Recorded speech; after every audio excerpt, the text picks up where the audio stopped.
جی خود صاحب پلیز. بسم اللہ الرحمن الرحیم.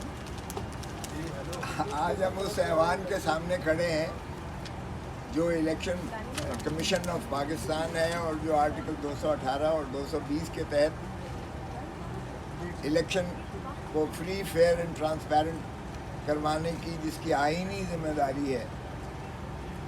اور یہ 8 فروری 2024 کا الیکشن جو ہے اگرچہ 6 سال بعد ہوا، جو آئین کی واضح صریحاً خلاف ورزی ہے، کیونکہ 5 سال کے اندر الیکشن کرانا مقصود تھا اور یہ 6واں سال جا رہا ہے. بہر صورت دیر آئے درست آئے، لیکن جس انداز سے یہ الیکشنز میں پاکستان تحریک انصاف کو ہاتھ پاؤں باندھ کر میدان جنگ میں جس طرح اتارا گیا اور دوسرے فریق کو پورا مسلح کر کے اور بختر بند ان کو جو ہے پورا مجسم کر کے میدان جنگ میں اتارا گیا. آفرین ہے عوام الناس کی کہ جنہوں نے اسے چاروں شانے چت گرایا. آئین کے تحت عوام ہی پاکستان کا جو ہے ریاست بنتی ہے. آرٹیکل 7 میں دیکھیں تو یہ جمہور کا کام ہے، یعنی الیکٹوریٹ کا کام ہے. یہ پاکستان کی عوام کا اختیار ہے کہ وہ اپنے نمائندوں کو اسمبلی میں بھیجیں اور یا پارلیمان میں بھیجیں، اور پھر انہی کے نمائندے آگے سے اپنی لیڈر آف دی ہاؤس چنتے ہیں جو پھر کابینہ بناتے ہیں اور ان کو اللہ تعالیٰ کی حاکمیت اعلیٰ کے تابع حکمرانی کا حق حاصل ہے پاکستان پر. اور اسی انداز سے آرٹیکل 5 میں وفاداری جو ہے وہ عوام کے ساتھ، لائلٹی ٹو دا اسٹیٹ یہ مندرج ہے، اور اوبیڈینس ٹو دا کانسٹیٹیوشن تابعداری اور جو ہے وہ آئین کے تابع ہے.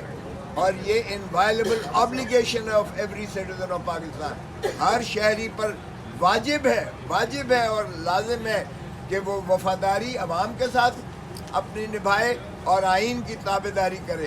وہ عسکری قیادت ہو، وہ بالا ترین عدلیہ ہو، وہ صدر پاکستان ہو یا حکومت ہو، کوئی بھی ہو وہ عوام کی وفاداری کا پابند ہے آئینی طور پر جو ہے. اس لیے میں نے سپریم کورٹ میں بھی عرض کیا تھا کہ ہم جو ہے عوام کے پاس 25 کروڑ عوام کے پاس جو ہے ہم اپنا مقدمہ لے جا کر ہم انصاف کے متلاشی اور ہم ملتمس ہوں گے. ہم نے 25 کروڑ عوام کے پاس اپنا مقدمہ پیش کر دیا اور الحمدللہ عوام نے ہمیں بڑا کلیئر مینڈیٹ دیا اور انہوں نے جا کر بھرپور انداز سے بتایا کہ ہم ظلم کا بدلہ ووٹ سے لیں گے، اور ظلم کا بدلہ ووٹ سے لیا گیا. انہوں نے واضح فیصلہ دیا کہ عمران خان کے بغیر جو ہے پاکستان کی جمہور نہیں چل سکتی ہے، اور عمران خان پر جو تسلسل سے اس کو پابا سلاسل کیا گیا، اس پر جھوٹے مقدمات درج کر کے اس کو سزائیں کی گئی.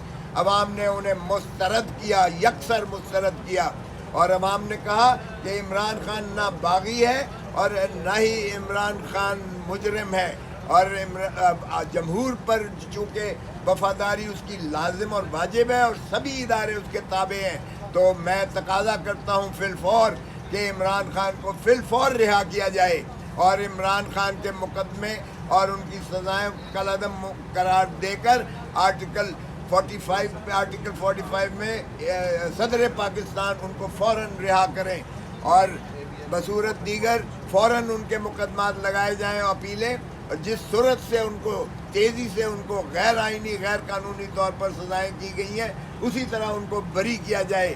اگر ذل سبحانی جو کو تاج پوشی کے لیے لائے گئے تھے، جن کے خواب 8 فروری کو چکنا چور ہو گئے، جن کو عوام نے واضح طور پر مسترد کیا، اگر ان کے مقدمات اس طرح سن کر اور ان کے شواہد کے باوجود ان کو بری کیا جاتا ہے، تو یہاں انصاف کا تقاضا یہ ہے کہ عمران خان جس کے وکیل کو بھی اجازت نہیں دی گئی، جس کا بیان بھی نہیں لکھا گیا ہے، جس کو صفائی کا موقع بھی نہیں دیا گیا ہے، جس کی بحث بھی نہیں سنی گئی ہے وکیلوں کی، اور ایک بلڈوز کر کے جس کو ایک سکسیشن میں 1 ہفتے میں 3 سزائیں دی گئی ہیں، وہ انصاف کے ایوانوں پر ایک کلنک کا ایسا ٹیکا ہے جو تا حیات جو ہے اس ملک کی عدالتی نظائر پر جو ہے فرار ہوا کرتے تھے. یہ جو ہے ماشاءاللہ جو ذل سبحانی کو تاج پوشی کے لیے لایا گیا تھا، اور میں 100 دفعہ کہہ چکا ہوں یہ عنقریب لندن جائے گا واپس، اور واپس جاتے ہوئے کہے گا مجھے کیوں بلایا، مجھے کیوں بلایا. یہ عنقریب آپ دیکھیں گے. تو ایسے دھاندلی شدہ جو ہے وکٹری پر شرم آنی چاہیے پاکستان کے عوام کو، پاکستان کی جمہوریت کو، پاکستان کے آئین کو، اور پاکستان کو میں سمجھتا ہوں چلنے دینا چاہیے. اور اسی طرح ساہیوال میں بھی 141 NA ساہیوال، اس میں بھی رانا عامر شہزاد کو اسی بھونڈے طریقے سے ہرایا گیا جو بالکل واضح اکثریت سے جیت رہا تھا.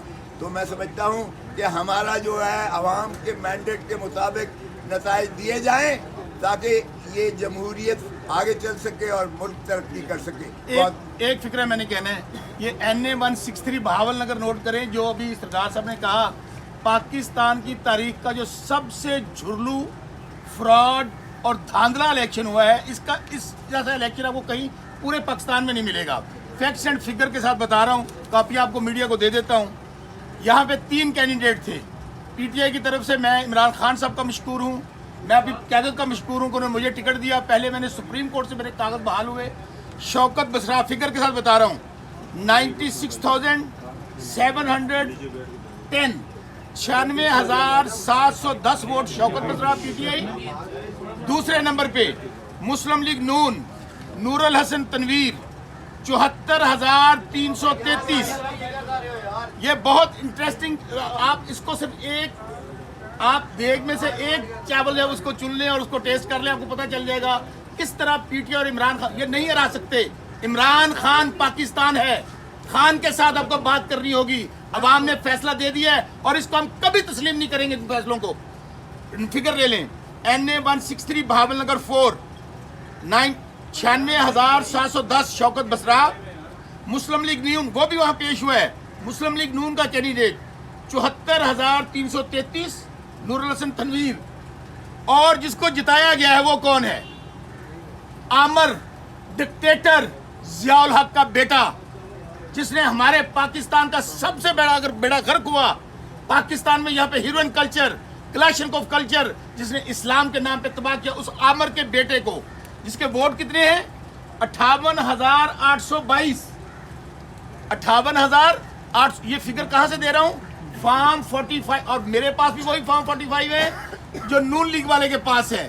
اور کتنے ووٹوں سے ہار رہے؟ 40,000 ووٹوں سے. پورے پاکستان میں تو یہ ہوا ہوگا نا، جو دوسرے والے اس کو پہلے ڈکلیئر کر دیا گیا ہوگا. یہاں پہ یہ ایسا حلقہ ہے NA 163 بہاول نگر، تیسرے والے کو پہلے ڈکلیئر کر دیا گیا ہے. اور میں الیکشن کمیشن کا مشکور ہوں، سردار صاحب کا مشکور ہوں. الحمدللہ ہماری پارٹی